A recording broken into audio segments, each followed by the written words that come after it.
Bonjour. Au dernier cours, on a parlé de la structure interne de la Terre. On a vu en fait qu'il y avait trois couches principales ou trois structures en fait qui composaient notre Terre, soit la croûte terrestre, le manteau et le noyau. Donc aujourd'hui, on va voir une plus petite partie en fait. On va parler de la lithosphère. La lithosphère, c'est la croûte terrestre et c'est la partie supérieure du manteau, donc la partie du manteau qui est rigide. Donc, c'est ce qu'on va voir ensemble aujourd'hui. Donc, tu vas prendre ton origine à la page 231 pour qu'on puisse voir ça ensemble. Alors, si je prends mon surligneur.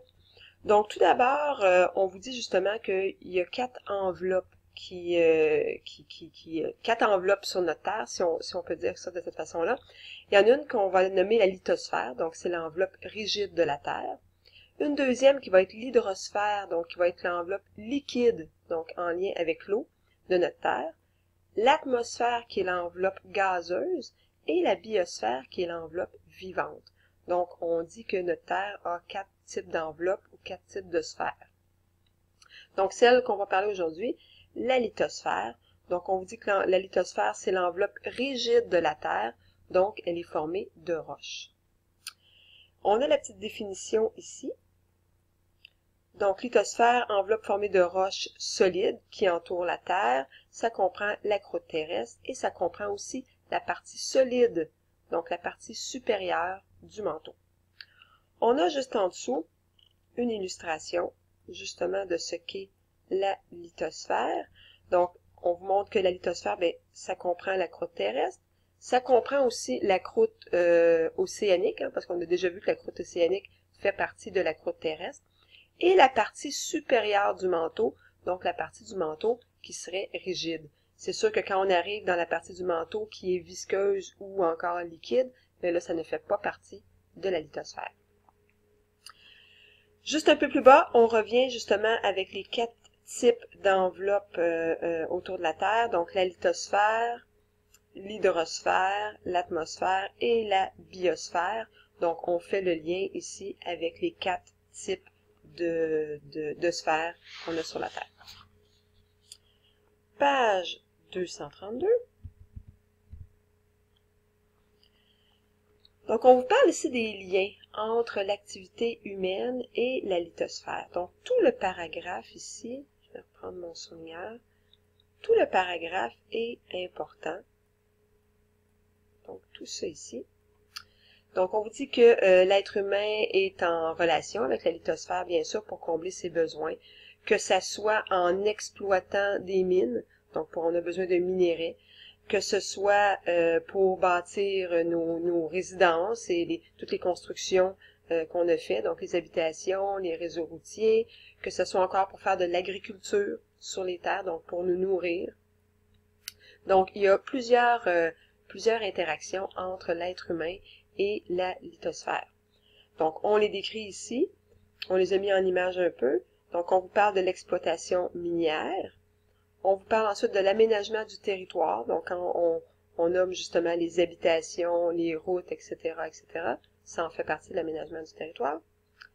On vous parle de l'agriculture, donc qui nous permet de nous nourrir. Et en fait, la lithosphère, ça va faire en sorte que tous les êtres vivants vont pouvoir survivre sur la Terre parce qu'on est tous en lien avec cette lithosphère-là qui nous permet... En fait, c'est la base de la chaîne alimentaire. Hein? Donc, l'agriculture, s'il n'y avait pas d'arbres, s'il n'y avait pas de végétation qui est maintenue par cette lithosphère-là, à ce moment-là, il n'y aurait pas de vie sur la Terre. On s'en va ensuite à la page 233. Et ici, on fait le lien avec le relief. Donc, le relief qui, en fait, j'ai marqué un mot aussi, là, le paysage. Donc, c'est le paysage à divers endroits de notre lithosphère, en fait. Donc, on vous dit ici la définition. Prends mon surligneur. Donc, le relief, c'est l'ensemble des irrégularités de la surface terrestre, composée de montagnes, de plaines, de vallées, de collines, de plateaux, etc. Donc, c'est ce qu'on va vous décrire dans le tableau qui suit. Donc, moi, j'ai résumé ça ici dans un mot. C'est le paysage qui nous entoure.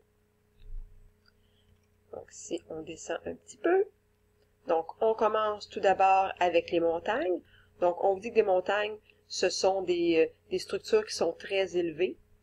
On vous donne aussi quelques exemples, donc c'est sûr que le Mont Everest, hein, on le connaît bien, mais ici au Québec, je vais vous souligner, il y a le Mont Sainte-Anne, on aurait pu nommer aussi le Mont Tremblant par exemple, qui fait partie du bouclier canadien qu'on reparlera tantôt.